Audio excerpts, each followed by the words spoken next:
Bank എക്സാംസിന് prepare ചെയ്യുന്ന എല്ലാവരുടെയും ഏറ്റവും ബിഗ്ഗസ്റ്റ് ആയിട്ടുള്ള ഒരു നൈറ്റ്മെയർ ആണ് ഇംഗ്ലീഷ് എന്ന് പറയുന്നത്. ആ ഒരു നൈറ്റ്മെയറിനെ എങ്ങനെ നിങ്ങളുടെ സ്ട്രോങ്ങസ്റ്റ് പോയിന്റ് ആയിട്ട് മാറ്റാം എന്നുള്ളതാണ് ഇന്നത്തെ വീഡിയോയിലൂടെ ഞാൻ നിങ്ങളുമായിട്ട് ഡിസ്കസ് ചെയ്യുന്നത്. Hi guys, it's me ദിമല്ലു banker. English എന്ന് പറയുന്നത് നമ്മളുടെ എക്സാംസിന് പ്രീ ആൻഡ് മെയിൻസിൽ ഏറ്റവും ഒഴിച്ചുകൂടാൻ പറ്റത്തില്ലാത്ത ഒരു സബ്ജക്റ്റ് ആണ്. അതിൽ എത്രമാത്രം മാർക്സ് മേടിക്കുന്നു, അതുപോലെ തന്നെ എത്രമാത്രം നെഗറ്റീവ്സ് വരുത്തുന്നു എന്നതിനെ അപേക്ഷിച്ചായിരിക്കും നമ്മളുടെ ഹോൾ മാർക്സിനെ അത് ഡിപ്പെൻഡ് ചെയ്യുന്നത്. ക്വാൻസ് ആൻഡ് റീസണിങ്ങിന് ആക്യുറസി ഉണ്ടെങ്കിൽ നമുക്ക് മാർക്സ് കിട്ടും. പക്ഷേ ഇംഗ്ലീഷ് എന്ന് പറയുന്നത് ശരിയായിരിക്കുമെന്ന് വിചാരിച്ച് ചെയ്യുന്ന കാര്യങ്ങൾ കൂടി തെറ്റായി പോകാനുള്ള ചാൻസസ് കൂടുതലാണ്. സോ ലാസ്റ്റ് ഇയർ എൻ്റെ RRB PO മെയിൻസിന് എനിക്ക് എൻ്റെ സ്കോർ എന്ന് പറയുന്നത് 29 ആയിരുന്നു. ദെൻ അതിന് മുൻപത്തെ ഇയറിൽ 30 ആയിരുന്നു മാർക്സ്. ലാസ്റ്റ് ഇയറിൽ ഒരു പ്രിപ്പറേഷൻ പോലും ഇല്ലാണ്ടാണ് ഞാൻ മെയിൻസ് പോയി എഴുതിയത്. ആ ടൈമിൽ പോലും അത്രയും മാർക്സ് എന്നെ മേടിക്കാൻ ഹെൽപ്പ് ചെയ്തത് ഈ പറയുന്ന കാര്യങ്ങളാണ്. ഇത് ഞാൻ സ്വയം മനസ്സിലാക്കിയിട്ടുള്ള കാര്യങ്ങളാണ്. സോ അതിൽ ഏതൊക്കെ കാര്യങ്ങളാണെന്നുള്ളത് ഞാൻ നിങ്ങളുമായിട്ട് ഷെയർ ചെയ്യാം. സോ ആസ് എൻ ആസ്പിറൻറ്റ് നിങ്ങൾ ചെയ്യുന്ന ഒന്നാമത്തെ കോമൺ മിസ്റ്റേക്ക് എന്ന് പറയുന്നത് യൂട്യൂബ് ക്ലാസ്സസിനെ മാത്രം ഡിപ്പെൻഡ് ചെയ്യുക എന്നുള്ളതാണ്. സോ ഇപ്പോൾ നമുക്ക് ഒത്തിരി എഡിറ്റോറിയൽ ക്ലാസ്സസ് ഒക്കെ അവൈലബിൾ ആണ്. ഇപ്പോൾ മെയിനായിട്ടും നമുക്ക് ഒത്തിരി എഡിറ്റോറിയൽ ക്ലാസ്സസ് ഒക്കെ അവൈലബിൾ ആണ്. അപ്പോൾ എന്നോട് ചോദിക്കുന്നവരോടൊക്കെ ഞാൻ പറയുന്ന ഒരു കാര്യമാണ്, ഡെയിലി റീഡിങ് ചെയ്യുക, അതുപോലെ തന്നെ RCS പ്രാക്ടീസ് ചെയ്യുക, എഡിറ്റോറിയൽ വായിക്കുക, ഇങ്ങനെയുള്ള കാര്യങ്ങളൊക്കെയാണ് ഞാൻ എല്ലാവരോടും പറയാറുള്ളത്. പക്ഷേ മിക്ക ആൾക്കാർക്കും സ്വന്തമായിട്ട് എഡിറ്റോറിയൽ വായിക്കുക എന്ന് പറയുന്നത് ഭയങ്കര ഒരു ഹെക്റ്റിക് ആയിട്ടും ഭയങ്കര ബോറിംഗ് ആയിട്ടുള്ള ഒരു ടാസ്ക് ആയിട്ട് തോന്നുന്നത് കൊണ്ട് തന്നെ അവരെന്ത് ചെയ്യും, നേരെ പോയി YT വീഡിയോസിൽ ടീച്ചേഴ്സ് പഠിപ്പിക്കുന്ന എഡിറ്റോറിയൽ കാണും. ഈ ടീച്ചേഴ്സ് പഠിപ്പിക്കുന്ന എഡിറ്റോറിയൽ കാണുമ്പോൾ നമുക്ക് സംഭവിക്കുന്ന എന്താണെന്ന് വെച്ച് കഴിഞ്ഞാൽ, എന്തെങ്കിലും ഒരു ഹെവി ആയിട്ടുള്ള ഒരു വേർഡ് വന്നു കഴിഞ്ഞാൽ ആ ടീച്ചേഴ്സ് തന്നെയാണ് നമുക്കത് ബ്രേക്ക് ചെയ്ത് ലൈറ്റ് ആയിട്ടുള്ള വേർഡ്സ് ആക്കി തരുന്നത്. അതിന്റെ അതിന്റെ മീനിങ് എന്താണെന്ന് നമുക്ക് പറഞ്ഞു തരുന്നത്. അങ്ങനെ എല്ലാ കാര്യങ്ങളും ഈ ടീച്ചേഴ്സ് തന്നെയാണ് ചെയ്തു തരുന്നത്. അതിൽ നമ്മളുടെ ഒരു ഇൻവോൾവ്മെന്റ് വളരെ കുറവാണ്. ഓക്കെ, അപ്പോൾ എന്താണ് സംഭവിക്കുന്നത് എന്ന് വെച്ച് കഴിഞ്ഞാൽ, എക്സാം ഹോളിൽ ഒരു ക്വസ്റ്റ്യൻ കാണുമ്പോൾ ആ ഒരു ക്വസ്റ്റ്യനെ അപ്രോച്ച് ചെയ്യാനുള്ള ഒരു രീതി നിങ്ങൾക്ക് മനസ്സിലാവുന്നില്ല. അവിടെ ഒരു ടീച്ചേഴ്സ് നമ്മളെ ഹെൽപ്പ് ചെയ്യാനില്ല. നമ്മൾ സ്വയം വേണം ആ ഒരു RCS ഒക്കെ മനസ്സിലാക്കി എടുക്കാൻ വേണ്ടിയിട്ട്. ഞാൻ എപ്പോഴും പറയുന്ന ഒരു കാര്യമാണ്, ഇംഗ്ലീഷ് എന്ന് പറയുന്നത് ഒരു സബ്ജക്റ്റ് അല്ല, അതൊരു ലാംഗ്വേജ് ആണ്. അത് ഡെയിലി ബേസിസിൽ യൂസ് ചെയ്തും അതുപോലെ തന്നെ അങ്ങനെയുള്ള കട്ടിയുള്ള വേർഡ്സിനോട്ട് മനസ്സിലാക്കിയാൽ മാത്രമേ ഉള്ളൂ ആ ഒരു വേർഡ്സ് എന്താണെന്നുള്ളത് നമുക്ക് സ്വയം മനസ്സിലാക്കാൻ പറ്റുകയുള്ളൂ. സോ അതിന് വേണ്ടിയിട്ട് മെയിൻ ആയിട്ടും ചെയ്യേണ്ട കാര്യം എന്താണെന്ന് പറഞ്ഞു കഴിഞ്ഞാൽ, നിങ്ങൾ എഡിറ്റോറിയൽ റീഡിങ് സെൽഫായിട്ട് തന്നെ ചെയ്യുക. ഓക്കെ, സെൽഫ് റീഡിങ് മാൻഡേറ്ററി ആക്കുക. ഓക്കെ, നിങ്ങൾ ആദ്യത്തെ ഒരു ഇപ്പോൾ ബിഗിനർ ആയിട്ടുള്ള ഒരാളാണെന്നുണ്ടെങ്കിൽ മാത്രം എന്ത് ചെയ്യുക, ബേസിക്സ് പഠിക്കാൻ വേണ്ടിയിട്ടും അതുപോലെ തന്നെ ആ ഒരു കാര്യങ്ങൾ എന്താണെന്ന് മനസ്സിലാക്കാൻ വേണ്ടിയിട്ട് എഡിറ്റോറിയൽ വായിക്കുക. അതല്ലാണ്ട് അത്യാവശ്യം എക്സാംസിനെ കുറിച്ചൊക്കെ അറിയാവുന്ന ഒരാളാണെന്നുണ്ടെങ്കിൽ ഉറപ്പായിട്ടും സെൽഫായിട്ട് എഡിറ്റോറിയൽ റീഡ് ചെയ്യുക. ബാക്കി ടീച്ചേഴ്സിനെ ഡിപ്പെൻഡ് ചെയ്യുന്നു.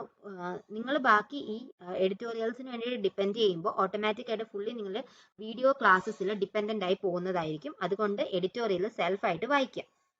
ദെൻ ഈ എഡിറ്റോറിയൽ സെൽഫായിട്ട് വായിക്കുന്നതോട് കൂടി നിങ്ങൾക്ക് ആ ഒരു വേർഡ്സ് അതുപോലെ തന്നെ വേർഡ്സിന്റെ യൂസേജസ് ഇങ്ങനെയെല്ലാം മനസ്സിലാക്കി എടുക്കാൻ പറ്റും. സ്വയം മനസ്സിലാക്കി എടുക്കുന്ന ഓരോ കാര്യങ്ങൾ നമ്മൾ തന്നെയാണ് എഫേർട്ട് ഇടുന്നത്. ഇപ്പോൾ ഒരു എഡിറ്റോറിയൽ വായിക്കുകയാണെന്നുണ്ടെങ്കിൽ ഒരു വേർഡിന്റെ മീനിങ് മനസ്സിലായില്ല എന്നുണ്ടെങ്കിൽ നമ്മൾ സ്വയം എഫേർട്ട് ഇട്ടാണ് ആ ഒരു കാര്യങ്ങൾ മനസ്സിലാക്കി എടുക്കുന്നത്. ഓക്കെ, ഫോർ എക്സാമ്പിൾ, ഞാൻ കഴിഞ്ഞ ദിവസം ഒരു വേർഡ് കണ്ടു, അപ്രഹെൻസീവ്. ഞാൻ ഇത്രയും നാളും കരുതിക്കൊണ്ടിരുന്നത് ആ ഒരു വേർഡിന്റെ അർത്ഥം എന്താണ് പോസിറ്റീവ് ആയിട്ടുള്ള ഒരു കാര്യമാണ്, എന്താണ് അപ്ലോഡ് കൊടുക്കുക, അങ്ങനെയുള്ള എന്തോ ഒരു പോസിറ്റീവ് ആയിട്ടുള്ള കാര്യമാണെന്നാണ് ഞാൻ വിചാരിച്ചുകൊണ്ടിരുന്നത്. പക്ഷെ കഴിഞ്ഞ ദിവസം ഈ അപ്രഹെൻസീവ് എന്ന് പലതവണ എൻ്റെ അടുത്ത് വന്നു. ഞാൻ ഇതുവരെയും അതിന്റെ മീനിങ് നോക്കിയില്ല. ഞാൻ ജസ്റ്റ് ഒന്ന് ഗൂഗിളിൽ നോക്കിയപ്പോഴാണ് അതൊരു നെഗറ്റീവ് മീനിങ് ആണ് എന്നുള്ളത് എനിക്ക് മനസ്സിലായത്. അതുകൊണ്ട് ഞാൻ സ്വയമായിട്ട് അത് കണ്ടുപിടിച്ച ഒരു കാര്യമായതുകൊണ്ട് തന്നെ ഞാൻ അത് പിന്നീട് ഒരു വേർഡ് യൂസേജ് വരുമ്പോഴേക്കും ഞാൻ മറന്നു പോകില്ല. ഓക്കെ, അങ്ങനെയാണ് നമ്മൾ നമ്മളുടെ ബ്രെയിനിനെ അലേർട്ട് ആക്കേണ്ടത് സ്വയം ചെയ്തുകൊണ്ട് വേണം. സോ YT ക്ലാസ്സസിന് ബൈ പറഞ്ഞുകൊണ്ട് എഡിറ്റോറിയൽസും ഒക്കെ എന്ത് ചെയ്യുക, സ്വയം വായിക്കുക. ഓക്കെ, ദെൻ ഞാൻ പൊതുവെ ഒരാൾക്കാരോടും ഗ്രാമർ റൂൾസ് പഠിക്കാൻ റെക്കമെൻഡ് ചെയ്യാറില്ല. ഞാൻ ഗ്രാമർ റൂൾസ് പഠിക്കുന്നില്ല. എൻ്റെ സ്റ്റാർട്ടിങ്ങിൽ കുറച്ചൊക്കെ നോക്കിയിട്ടുണ്ടായിരുന്നു. എന്നാലും ഞാൻ ഇപ്പോൾ എൻ്റെ ഒരു പ്രിപ്പറേഷൻ ജേർണിയിൽ ഞാൻ ഗ്രാമർ റൂൾസിന് അധികം പ്രാധാന്യം കൊടുക്കുന്നില്ല. ഓക്കെ, ഞാൻ കൂടുതലും ചെയ്യാറുള്ളത് ഈ എഡിറ്റോറിയൽ റീഡിംഗ് ആണ്. ദെൻ അടുത്ത് ചെയ്യുന്ന കാര്യം എന്താണെന്ന് വെച്ച് കഴിഞ്ഞാൽ സെക്ഷണൽ ടെസ്റ്റ് ആണ്. ഓക്കെ, നമുക്ക് ഏറ്റവും കൂടുതൽ ഇമ്പോർട്ടൻ്റ് ആയിട്ടുള്ള ഒരു കാര്യമാണ് എത്രമാത്രം പ്രാക്ടീസ് ചെയ്യുന്നു അതിൻ്റെയൊക്കെ ഒരു ടെസ്റ്റ് ചെയ്യുക എന്നുള്ളത്. ഓക്കെ, അപ്പോൾ നിങ്ങൾ ഈ ഇംഗ്ലീഷിൽ വീക്ക് ആയിട്ടുള്ള ഒരാളാണെന്നുണ്ടെങ്കിൽ എന്ത് ചെയ്യുക, ഡെയിലി SAPO ആണ് നമുക്ക് ഇപ്പോൾ മെയിനായിട്ട് വന്നിരിക്കുന്ന എക്സാം. അപ്പോൾ എന്ത് ചെയ്യുക, അതിന് വേണ്ടിയിട്ടുള്ള സെക്ഷണൽ ടെസ്റ്റുകൾ ചെയ്യുക. സെക്ഷണൽ ടെസ്റ്റുകൾ ചെയ്ത് കഴിഞ്ഞിട്ട് ആ മോക്ക് നന്നായിട്ട് ഡീപ്പായിട്ട് അനലൈസ് ചെയ്യുക. ഡീപ്പ് അനാലിസിസ് ആണ് അടുത്ത് നമ്മളുടെ മിസ്റ്റേക്സിനെ മനസ്സിലാക്കാൻ നമ്മളെ ഹെൽപ്പ് ചെയ്യുന്നത്. എൻ്റെ ടാർഗറ്റ് ബാച്ചിലർ സ്റ്റുഡൻസിനോട് ഞാൻ പറയുന്ന ഒരു കാര്യമാണ്, മോക്ക് എടുത്തു കഴിഞ്ഞാൽ നിങ്ങളുടെ വീക്ക് ഏരിയാസ് ഏതാണെന്നുള്ളത് അനലൈസ് ചെയ്യുക എന്നുള്ളത്. ആ ഒരു വീക്ക് ഏരിയാസ് എന്താണ് അവർ തന്നെ സ്വയം എഴുതുമ്പോൾ അവർക്ക് മനസ്സിലാകും എൻ്റെ വീക്ക് ഏരിയ ഇതാണെന്നുള്ളൊരു ബോധം ഇല്ലാതാണ് പല ആൾക്കാരും പഠിച്ചുകൊണ്ടിരിക്കുന്നത്. അതുകൊണ്ടാണ് പറയുന്നത് നിങ്ങളുടെ വീക്ക് ഏരിയ മനസ്സിലാക്കുക എന്നുള്ളതാണ് ഫസ്റ്റ് സ്റ്റെപ്പ്. അതുകൊണ്ട് നിങ്ങൾ എന്ത് ചെയ്യുക, മോക്ക് എടുത്തു കഴിഞ്ഞ് ഡീപ്പായിട്ട് അനലൈസ് ചെയ്യുക. ഇതുപോലെയുള്ള അനാലിസിസ് വഴി നല്ലൊരു ഇമ്പ്രൂവ്മെന്റ് ഉണ്ടാവുന്നതായിരിക്കും. ഇനി SBIPയുടെ എക്സാമിന് ആകെ ഒരു 6 to 7 ഡേയ്സ് മാത്രമാണുള്ളത്. ഈ 6 to 7 ഡേയ്സിൽ എന്തൊക്കെ കാര്യങ്ങളാണ് നിങ്ങൾ ചെയ്യേണ്ടതെന്ന് ഞാൻ വളരെ പെട്ടെന്ന് തന്നെ പറഞ്ഞുതരാം. RC പ്രാക്ടീസ്, ഒരു RC പ്രാക്ടീസ് ചെയ്യുക. ഒരു 5 സെറ്റ് ആണെങ്കിലും കുറഞ്ഞത് ചെയ്യുന്നതുകൊണ്ട് ഒരു കുഴപ്പവുമില്ല. 5 സെറ്റ്സ് RC പ്രാക്ടീസ് ചെയ്യുക. അതുപോലെ തന്നെ സെക്ഷണൽ ടെസ്റ്റ് നിങ്ങൾ ഉറപ്പായിട്ടും എടുക്കുക. ഡെയിലി സെക്ഷണൽ ടെസ്റ്റ് എടുക്കുക.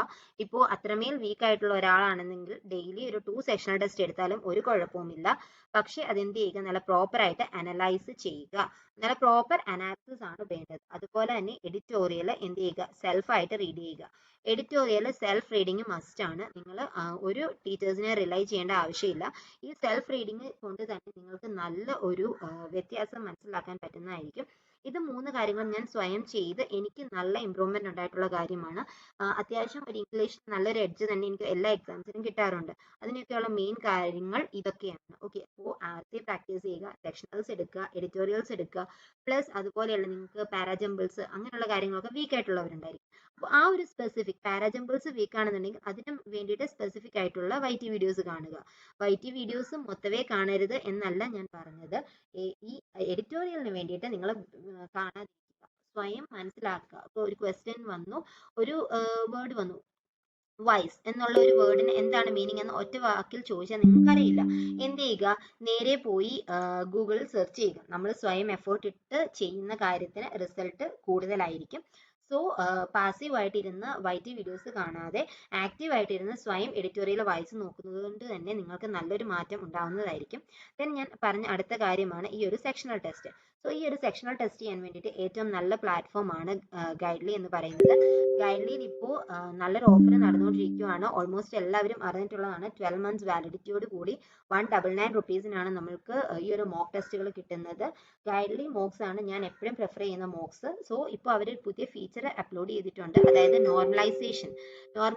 നമുക്ക് നോർമലൈസേഷൻ എക്സാമിന് വലിയൊരു റോൾ പ്ലേ ചെയ്യുന്നതാണ്. സോ ആ ഒരു നോർമലൈസേഷൻ ഈ ഒരു എക്സാം, അതായത് മോക്ക് ടെസ്റ്റുകളിൽ നോർമലൈസേഷൻ ഇതുവരെയും ആരും കൊണ്ടുവന്നിട്ടില്ലാത്തൊരു ഫീച്ചറാണ്.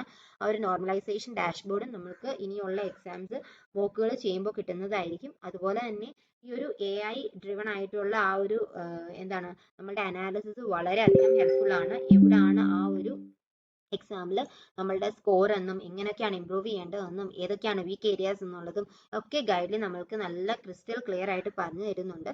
അപ്പോൾ നിങ്ങൾ ഉറപ്പായിട്ടും ഈ ഒരു ഓഫർ ഗ്രാബ് ചെയ്യുക. ഇത് once in a life time ഓഫറാണ്. ഇതുവരെയും ഇങ്ങനത്തെ ഒരു ഓഫർ ഗൈഡിൽ കൊടുത്ത് ഞാൻ കണ്ടിട്ടതേ ഇല്ല. സോ നിങ്ങൾ ഉറപ്പായിട്ടും ഇത് പർച്ചേസ് ചെയ്യുക. വർത്ത് ഫോർ ദ മണിയാണ്. അപ്പോൾ ഇത്രയും കാര്യങ്ങളാണ് നിങ്ങൾ ഡെയിലി ബേസിസിൽ ചെയ്യാനുള്ളത്. ഇനിയുള്ള 7 ഡേയ്സ് മാക്സിമം ഇങ്ങനെയുള്ള രീതിയിൽ പ്രാക്ടീസ് ചെയ്യുവാണെന്നുണ്ടെങ്കിൽ ഉറപ്പായിട്ടും നിങ്ങളുടെ സ്കോറിൽ നല്ലൊരു ഇമ്പ്രൂവ്മെന്റ് ഉണ്ടാവുന്നതായിരിക്കും. അതുപോലെ തന്നെ വൊക്കാബ് പഠിക്കണോ എന്നുള്ളത് ഓൾമോസ്റ്റ് എല്ലാവരുടെയും ഒരു പ്രശ്നമാണ്. ഓക്കെ, ഈ വൊക്കാബ് പഠിക്കുക എന്ന് പറയുന്നത് ഇപ്പോൾ നമ്മളുടെ ആ ഒരു ഡിക്ഷണറിയിൽ അതിനുമാത്രം വേർഡ്സ് ആണുള്ളത്. ഈ എല്ലാ വേർഡ്സും 10 വെച്ച് പഠിച്ചു കഴിഞ്ഞാലും പിന്നെയും ഓരോ ദിവസവും ചെല്ലുന്തോറും പിന്നെയും വേർഡ്സിന്റെ എണ്ണം കൂടിയേ വരികയുള്ളൂ. സോ ഞാൻ ഒരിക്കലും വൊക്കാബ് വേർഡ്സ് 10 വേർഡ്സ് വെച്ച് പഠിക്കുക അങ്ങനെയുള്ളതിനെ ഞാൻ റെക്കമെൻഡ് ചെയ്യാറില്ല. ഞാൻ പറയാറുള്ളത് എഡിറ്റോറിയൽ വായിക്കുമ്പോൾ നിങ്ങൾക്ക് കിട്ടുന്ന വേർഡ്സ് ഉണ്ടല്ലോ, ആ വേർഡ്സ് എന്താണെന്ന് മനസ്സിലാക്കുക, അതിന്റെ മീനിങ്സ് മനസ്സിലാക്കി വെക്കുക. അത് കഴിഞ്ഞ് പിന്നെയും കുറേ വേർഡ്സുകളൊക്കെ നമുക്ക് റെക്കർ ചെയ്ത് വരും. ആ വേർഡ്സിനെ എന്ത് ചെയ്യുക, ഒന്നിടന്ന് നോട്ട് ഡൗൺ ചെയ്ത് പഠിക്കുക. അത്രയേ ഉള്ളൂ. അല്ലാണ്ട് ബൈഹാർട്ട് ചെയ്ത് പോകാനാണെന്നുണ്ടെങ്കിൽ വൊക്കാബ് പഠിച്ചാൽ ഒരിക്കലും തീരാൻ പോകുന്നില്ല. അത് വെറുതെ വേസ്റ്റ് ഓഫ് ടൈം ആണ്. നിങ്ങൾ ആ കൊടുക്കുന്ന ടൈം കൂടി ഈ ഒരു സെക്ഷണൽ ടെസ്റ്റും ടോപ്പിക് വൈസ് ടെസ്റ്റുകളും ചെയ്യാൻ വേണ്ടിയിട്ട് കൊടുക്കുകയാണെന്നുണ്ടെങ്കിൽ നല്ല ഇമ്പ്രൂവ്മെന്റ് ഉറപ്പായിട്ടും ഉണ്ടാവുന്നതായിരിക്കും. ഇതെന്റെ ഗ്യാരണ്ടിയാണ്. ഞാൻ പ്രാക്ടീസ് ചെയ്ത് എനിക്ക് യൂസ്ഫുൾ ആയിട്ടുള്ള കാര്യങ്ങളാണ് ഞാൻ ഈ പറയുന്നത്. സോ നിങ്ങൾ ഇത് ചെയ്ത് നോക്കുക.